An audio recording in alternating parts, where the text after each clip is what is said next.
good feeling, yeah. I get a feeling that I never had before. No, I get a good feeling, yeah.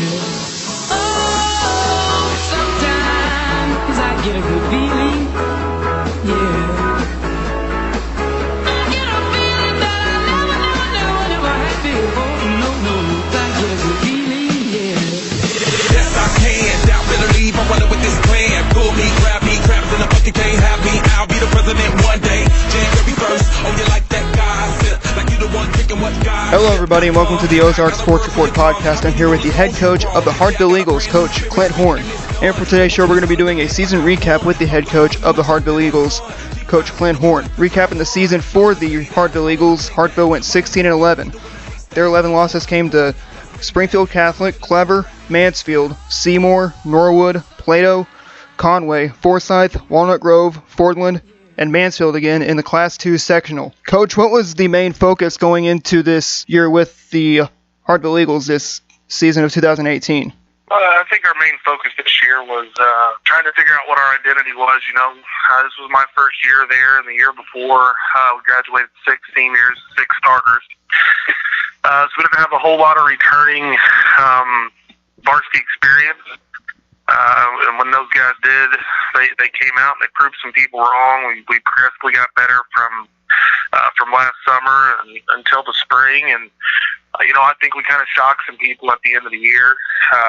Especially with not returning hardly any of our pitching staff. I think we only had 15 returning innings from the previous year, so we had a lot of guys step up there. And back last summer, I think we only won 3 games. Last fall, we went 8-11, and I think it was just a testament to our guys kept working and getting better every day. To get to that 16-11 mark and win a district. So. Now, with you guys going into that 16-11 mark and winning districts, what was the main definition of this season? Just to keep getting better every day. Like I said, without having a lot of varsity returning experience, every day was kind of new. We didn't know who the guy on the mound was going to be. We didn't know who our 2, 3, 4, 5 hole hitters were going to be, and just watching guys step up, it was kind of good because when you come in a spot like that, with kind of a wide open slate, you got a new coach, doesn't know a whole lot about any of the guys, and maybe some of the guys who had struggled in the past or been set as a certain type of player, they had an opportunity to kind of redeem themselves or be something different.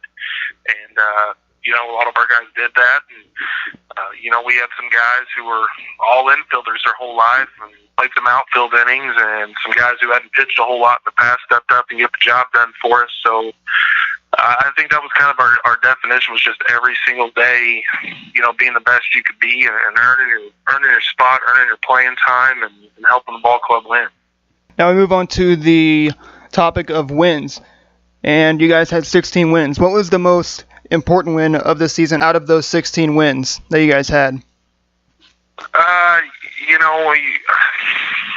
think every season all the coaches go in. I think everybody's first goal is probably win a district championship. I know that's ours.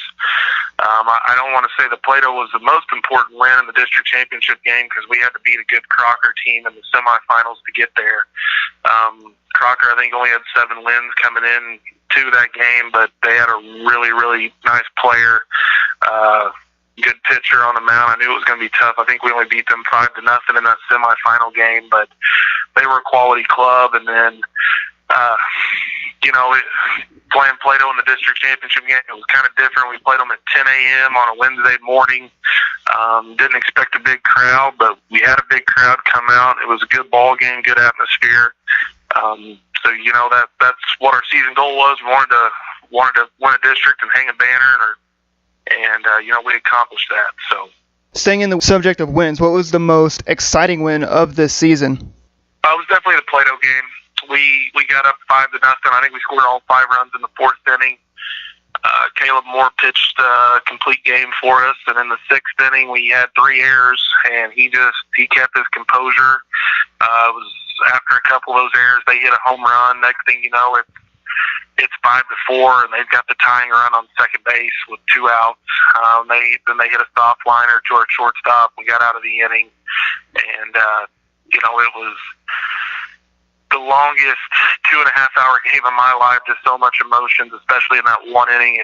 Didn't know if we were going to get out of it. Just trying to figure out a way. Like I said, Caleb really stepped up on the mound there and kept his composure because it could have went south really, really quickly. And then he came out in the 7th inning and went 1-2-3 for us to win. And it was just a lot of fun. You play a whole season for a chance at a 2-hour baseball game, and our guys took advantage of it. So. Now we move out of the subject of wins to the subject of losses. And now, what was your most educational loss or your most toughest loss of this season? I don't know that we could say any of them were.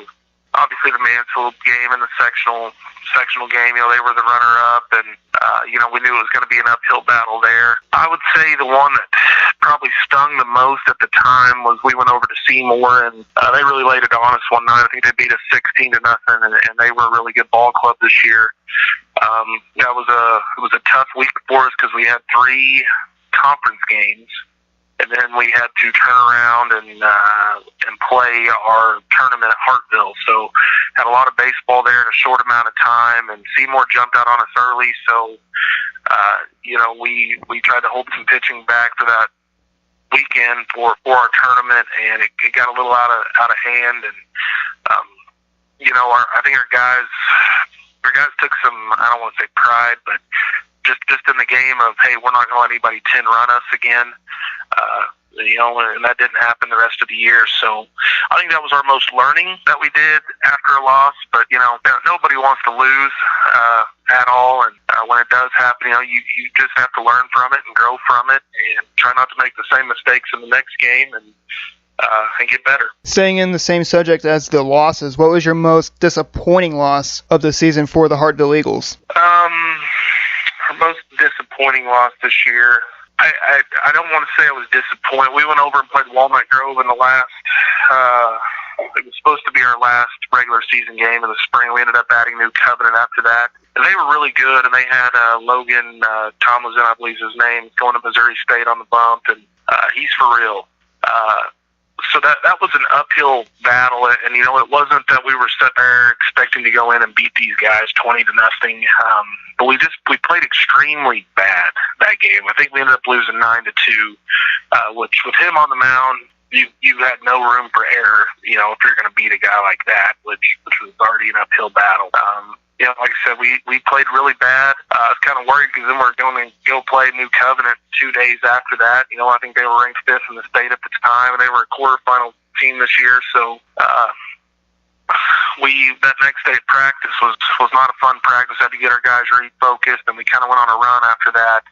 But I would say it was most disappointing just because we played so poorly there for being May baseball, and we want to pride ourselves on when May rolls around to be playing our best baseball and ready to go. Now we move on to awards, and one award that came out of Hartville was that Caleb Moore was in the running for the Ozarks Sports Report Pitcher of the Year. What would your words be to Caleb Moore, actually, of the Hartville Eagles, to be nominated as the Ozarks Sports Report Pitcher of the Year earlier this summer? Caleb was just a sophomore this year, and the bad thing is he's a very young sophomore. He could have been a freshman. He didn't play the first few games of the year, and we went over to Forsyth in the Clever tournament, and he had a perfect game through 4 innings, and he just, as the year went on, we didn't know who our number one was till probably 2/3 of the way through, and Caleb was just dominating. And, we came out, and we got to the end of the year, and we're going to play New Covenant on a Thursday, and districts start that Saturday. We don't have to play till that Monday. But we didn't want to burn our pitching up in case we needed him, and next thing we know, he's just dominating at New Covenant. And we ended up leaving him in, and we burned him through his pitches, so we couldn't have even used him in the semifinal game of the district if we wanted to. But as the game went on, we kind of felt like we needed to win that, get our guys on a good streak, and he got that win. And then he came out against Plato, threw extremely well, 7 innings, 0 earned runs, forget how many strikeouts he had, but outside of that one inning, and he was even dominant in that one inning. He gave up a home run, but like I said, we had 3 errors in that inning too. Probably shouldn't even have happened. And then against Mansfield, I think he came out in the first 2 innings. It was 6 up, 6 down. It might have even been the first 3 innings, and he gave us a chance there early, and he really blossomed. He's had a great summer playing for the Midwest National. So we're hoping with him being a junior next year and 2 years of experience for us that he can really take that next step up. And we've already got a ton of confidence when he is on the mound, but hopefully he gets to that point that when he's on the mound, we know it's going to be a win. So did a great job for us this year. We expect big things out of him. He had a huge sophomore campaign, and hopefully he can continue to grow on that for next year. Now we move on to another topic. What is going to be the main subject that's going to be taught for next season? And as we all know, that Hartville does not have football, so they have the advantage of playing fall baseball. So back to the question, what's going to be the main subject taught for next season? We just finished up our summer a couple weeks ago. We had a good summer.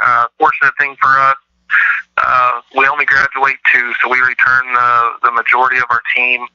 We return all but 6 2/3 innings on the mound. That's all we have to replace. So that's another plus for us. The biggest thing for us is just for these guys to continue learning our system. Learning how we like to play. We like to be really aggressive. We like to bunt a lot. And, just to continue developing those skills, and hopefully they start seeing the situation before it gets there. It doesn't catch them by surprise. Like, if this guy gets on, we're going to bunt him over, or we're going to put this on, and and then just figure out what 2 guys are going to step up and fill those spots for us, and just to continue to get better. Our pitching staff, like I said, we returned basically all of it, so we're expecting huge things out of them. We got to get a little better offensively. We only hit, I think, 242 as a team this year, but with that said, we only graduated 2. We were very young and very inexperienced, so hopefully just the experience of seeing good varsity pitching night in and night out, it's just going to come about itself, and our guys be better there, and maybe change up some of our approaches a little bit at the plate with some guys who are going to be sophomores and started for us last year, and just try to keep getting better every day. So now, talking about your conference, which is the Summit Conference, you guys are going to have some new faces going to be coming into the Summit Conference. What is that going to be? What is that going to do on your resume when you add some new teams that are going to be going into the Summit Conference? Well, I think they're actually going into the Swickle. We're not adding anybody this year. We have 8 teams in our conference, and I believe that's going to stay the same this year with Conway, Mansfield, Seymour, us, Gainesville, Norwood, Fordland, and Morrisville. So I think looking back on it, if I'm not mistaken, I think 3 of the 8 teams were district champions this year with us, Mansfield and Morrisville. And it's always tough, and there was only 3 because Seymour and Norwood and Gainesville and Fordland were all in the same district. So Summit's a good small school baseball conference. Night in and night out, there are no guaranteed wins, and which is good. It's kind of hard to line your pitching up. One year somebody's really good, and the next year it seems like somebody else is really good. So we're excited. It's a good test night in and night out. It's always tough. There's no clear-cut winners in it, and we're ready to get going. Now, if you had any final words to say to all the coaches that you guys played this year, and the coaches that you guys lost to, Springfield Catholic, Clever, Mansfield twice, Seymour, Norwood, Plato, Conway, Forsyth, Walnut Grove, and Fordland, what would your words be to all the coaches that you guys played this year? We just appreciate the opportunity to come play. A lot of those schools you just mentioned are a lot bigger than us. And even the one that was smaller, Walnut Grove, they were a Final Four team. So, all quality programs, good tradition, and we appreciate them letting us play them, and I hope they got something out of it just like we did. And like I said earlier, try to learn from every loss, and I think especially at the small school level, when you have a pretty good team, you've got to challenge them by playing bigger schools and better competition and stuff like that. So we do appreciate those guys scheduling us and letting us play, and look forward to playing them again next year. With the head coach of the Hartville Eagles and the host of this tournament here in Hartville, head coach Clint Horn, after 2 victories with Willow Springs and Lakeway.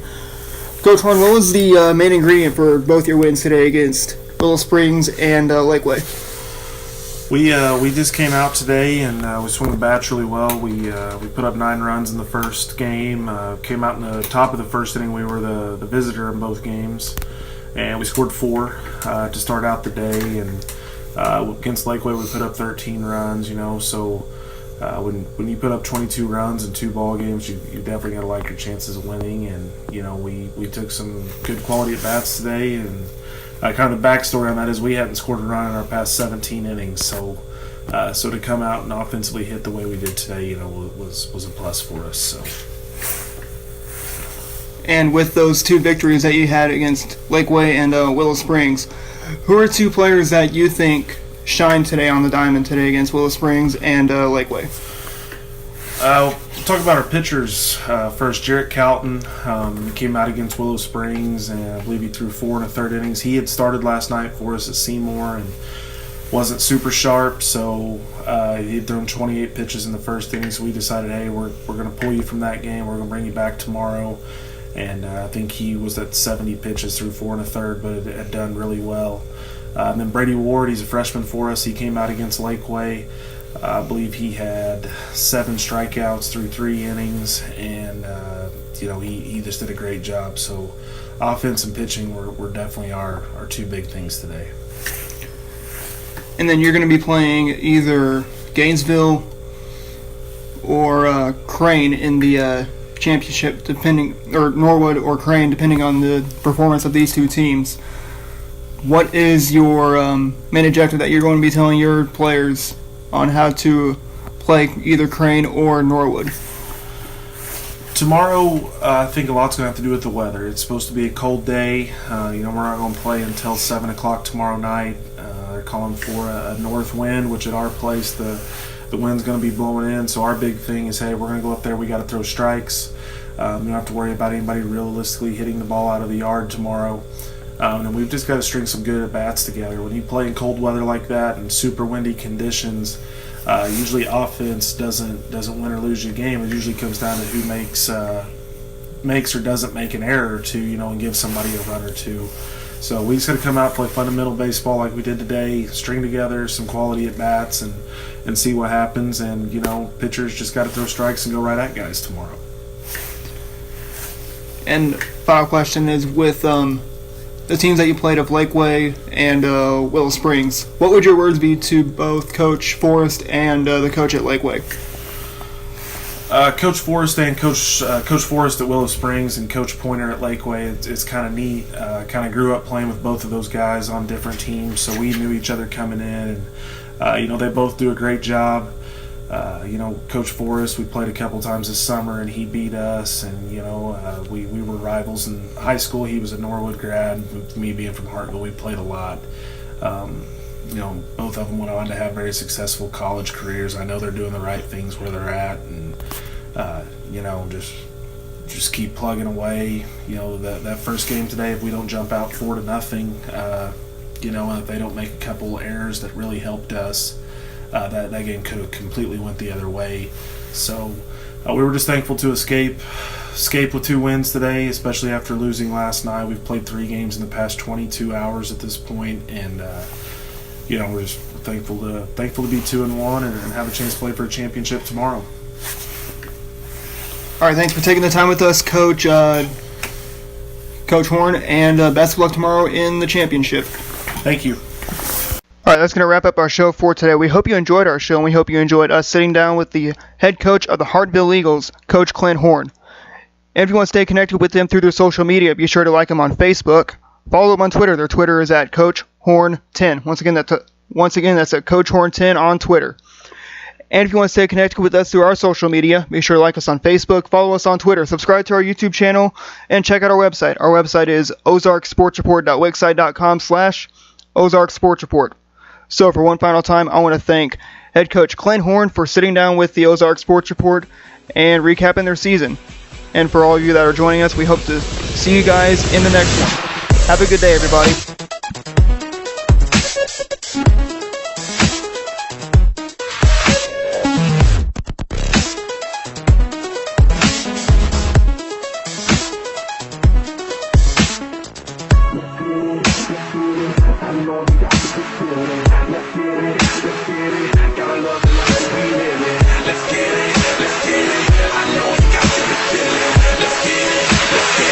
Gotta love the life that we live in. Sometimes I get a good feeling, yeah.